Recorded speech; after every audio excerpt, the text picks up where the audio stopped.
Hi dear learner and welcome back to my YouTube channel. It's a second class of English speaking course.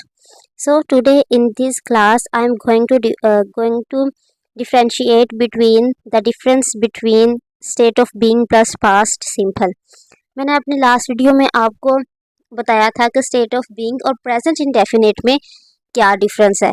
तो उसी series को आगे बढ़ाते हुए आज मैं आपको बताऊंगी कि स्टेट ऑफ बीइंग और पास्ट सिंपल में क्या फ़र्क है और किस तरह इस तरह के सेंटेंसेस को हम लोग आइडेंटिफाई कर सकते हैं कि ये बीइंग स्टेट ऑफ बीइंग के सेंटेंसेस है या ये एक्शन सेंटेंसेस है। ठीक है जी, तो स्टार्ट करते हैं आज की क्लास। अगर आप कहीं हमें इस तरह लिखा हो sentence, that house was old, there is dark outside, I was upset. ठीक है जी, हमें ये तो पता है कि वॉज लगा हुआ है, तो ये हमारे पास पास्ट के सेंटेंसेस हैं। ठीक है जी, एक साथ मैं भी आईडी कहती हूँ, ये पास्ट है। लेकिन हमने ये भी तो देखना है कि ये एक्शन वाले सेंटेंसेस हैं कि या सिर्फ ये स्टेट ऑफ बीइंग वाले सेंटेंसेस हैं।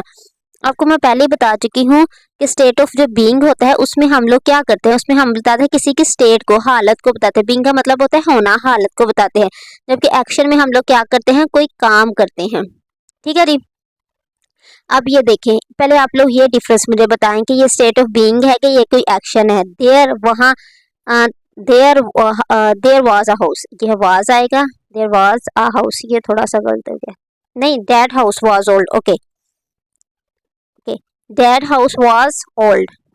ठीक है, दैट वो घर, वाज था, ओल्ड पुराना। इसमें देखिए, इसमें जो घर है, इसमें सब्जेक्ट क्या है, घर है। वो कोई एक्शन कर रहा है? नहीं, घर कोई एक्शन ही कर रहा। हम उस घर के बारे में, ये एक घर है, इसके बारे में हम लोग स्टेटमेंट दे रहे हैं, उसकी हालत को हम लोग बता रहे हैं कि ये जो घर है वो क्या है, वो पुराना है। ठीक है जी, ये है। अगर वो हम लोग कहते हैं ना वो घर चल रहा है, डैड हाउस इज वॉकिंग, तो फिर वो की काम कर रहा होता है ना। इसके बारे में तो हम सिर्फ एक स्टेटमेंट दे, उसकी हालत को बयान कर, किसी चीज की हालत को बयान करने को हम कहते हैं स्टेट ऑफ बीइंग। वो घर पुराना था, डैड हाउस वाज ओल्ड। अगर पास में था लगा हुआ तो हमने वाज का यूज करना है, डैड हाउस वाज ओल्ड, वो घर पुराना था। ठीक है, अगर हमने ये कहना हो कि वो घर पुराना है, हम उसे बाय नहीं कर सकते, that house is old, we can't buy it. ठीक है जी, समझ आया। आगे सेंटेंस देखते हैं, देयर इज डार्क आउटसाइड। ठीक है जी, देयर इज डार्क आउटसाइड कहते हैं कि बाहर अंधेरा है। ठीक है, ये प्रेजेंट इंडेफिनिट का है। अगर हमने ये कहना हो कि बाहर अंधेरा था, तो हम लोग क्या करेंगे, देयर वॉज डार्क आउटसाइड। ठीक है, आपको पता चल गया स्टेट ऑफ बीइंग प्रेजेंट में कैसे बोलना है और हमने पास्ट में कैसे बोलना है, देयर वॉज डार्क आउटसाइड। अब ये देखिए, अगर हम ये कहें कि बाहर एक डॉग है, ठीक है जी, ये क्या सेंटेंस है, यही भी स्टेट ऑफ बीइंग क्या है, देयर इज डॉग आउटसाइड। ठीक है जी, ये क्या है, बहुत सिंपल सा सेंटेंस है भाई। जब आपको इस बात की समझ लग गई है कि स्टेट ऑफ बीइंग वाले सेंटेंसेस कौन से होते हैं, अब मिनटों में इस तरह के सेंटेंसेस को बना लोगे। अब मैं आपसे ये कहूँ कि बाहर क्या है, बाहर अंधेरा है, ये बाहर आंधी है, बाहर बारिश है। ठीक है, अब इस सेंटेंस को किस तरह बनाओगे, आप मुझे लिख के भेजें, मैं आपको बताऊंगी आपका सेंटेंस ठीक है नहीं। बाहर बारिश है, या आप ये भी बताओगे ये सेंटेंस कौन सा है।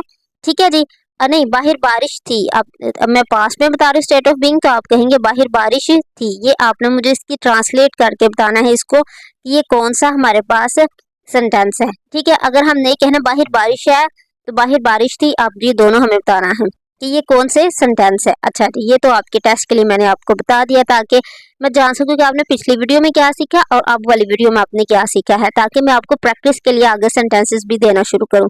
अगर हम इसको डिस्कस करे थे, देयर इज डार्क आउटसाइड, कि बाहर अंधेरा है। अब अंधेरा अंधेरा कोई काम तो नहीं कर रहा, वो स्टेट है। हम अपने घर से बाहर की लोकेशन की हम लोग हालत बयान कर रहे हैं, उसकी कैरेक्टरिस्टिक बयान कर रहे हैं कि देयर इज डार्क आउटसाइड। तो हमने कहा बाहर अंधेरा था, अब रोशनी हो गई है, तो क्या कहेंगे, देयर वाज डार्क आउटसाइड। ठीक है, ये इस तरह के सेंटेंसेस आप बनाएं, मैं भी आपको कुछ सेंटेंसेस प्रोवाइड करूंगी ताकि आप लोगों को ना डिफ्रेंशिएट कर सको कि मतलब स्टेट ऑफ बीइंग प्रेजेंट में क्या है, पास्ट में क्या है। और जो ही हम आगे अपना कोर्स पढ़ाते जाएंगे, इंशाल्लाह मैं आपको सब कुछ बताऊंगी, ऑल ग्रामर आपको बताऊंगी, ग्रामर के रूल भी बताऊंगी आपको। आगे देखिए, अगर मैं ये कहूँ कि मैं अपसेट हूँ, ठीक है जी, आज मैं अपसेट हूँ, तो ये क्या है, ये एक्शन वाला सेंटेंस है। अगर ये एक्शन वाला सेंटेंस है, आज मैं अपसेट हूँ, अभी आज मैं, ठीक है, अपसेट हूँ। आप ये देखिए, एक और मैं आपको बात बताऊं कि जो हम होता है ना प्रेजेंट, आज मैं अपसेट थी, ठीक है जी, आज मैं अपसेट थी, ये हमारी रूटीन नहीं है, ठीक है जी। पहली बात तो ये हमारी रूटीन नहीं है, मैं बस आज थी, मेरी आज की ये हालत थी, आज की जो मेरी हालत है, जो हमारी स्टेटमेंट दी है वो एक्शन नहीं है, वो स्टेट ऑफ बीइंग है, मेरी ये आज हालत थी, ठीक है जी। हम क्या कर, आई क्या है, सब्जेक्ट वॉज तो लगना ही लगना है क्योंकि ये मेन वर्ब के तौर पे काम किया है, इसके साथ और कोई हेल्पिंग वर्ब नहीं है। इस दौरान वाज क्या होता है, हेल्पिंग वर्ब के तौर पे काम करता है। जब इनके साथ कोई हेल्पिंग वर्ब नहीं है, is are am was were, ये मेन वर्ब के तौर पे काम कर रहे हैं, तो तब भी आप पहचान सकोगे कि इस तरह के जो सेंटेंसेस होते हैं वो क्या होते हैं, वो भी होते हैं हमारे पास स्टेट ऑफ बीइंग, ठीक है जी। आई वॉज अपसेट टूडे, मैं आज अपसेट थी, सही है जी, समझ आ गई इस बात को। अगर मैं ये कहूँ कि आज मैं नाराज थी, आज मैं बिजी थी, ठीक है जी, ये सारे क्या हैं, स्टेट ऑफ बीइंग के, स्टेट ऑफ बीइंग इन पास जो टेंस है उसके ये तमाम जो क्या है वो है सेंटेंसेस हैं। आगे मैं आपको बताऊं कि इस तरह को लिखते क्या है। इसका फॉर्मूला ये होता है कि हमने क्या करना होता है, सब्जेक्ट, ठीक है, प्लस हमने is are am be family, ठीक है जी, बी फैमिली आपको पता चल गया है कौन सी होती है, be family is are am, ये भी लिख दूं, is are, oh, is are am was और वर, ये जो है ये हमारे पास क्या है, ये बी फैमिली होती है। बी फैमिली में ये शब्द और बी भी होता है, इसमें बी वर्ड यूज होता है, मतलब ये जो 6 वर्ड होते हैं इसको कहते हैं बी फैमिली, ठीक है जी।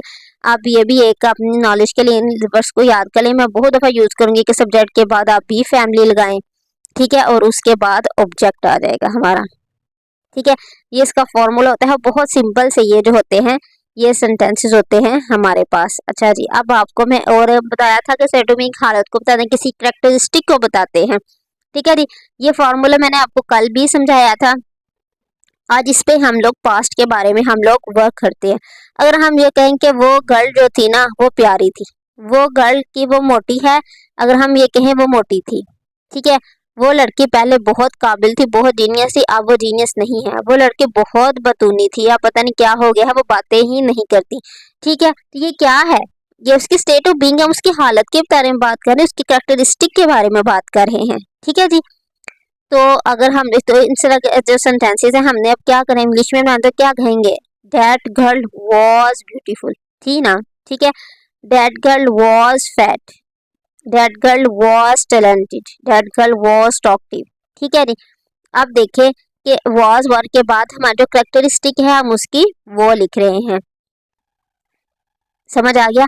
अगर ये स्टेट ऑफ बीइंग का सेंटेंसेस में वॉज वर के बाद कैरेक्टरिस्टिक आ रहे हैं, अगर ये हम लोग इसी तरह हम समझे कि वॉज वर है, चलो ठीक है, मैं आपको बताती हूँ कि आप अगर पहचानना चाहो तो आप क्या करोगे, डैट हाउस वॉज ओल्ड, आप तो परेशान हो जाओगे यार, वॉज वर के बाद तो आईएनजी फॉर्म होती है, ठीक है, डैट हाउस वॉज ओल्डिंग क्यों नहीं आया, ठीक है, वो तो हमारे पास पास कंटिन्यूस का सेंटेंस है, जो पास्ट में हम काम कर रहे थे हम उसको बयान कर रहे थे, लेकिन ये देखें कि जब वॉज के बाद हमारे पास कोई कैरेक्टरिस्टिक है तो वो हमारे स्टेट ऑफ बीइंग के सेंटेंसेस होते हैं।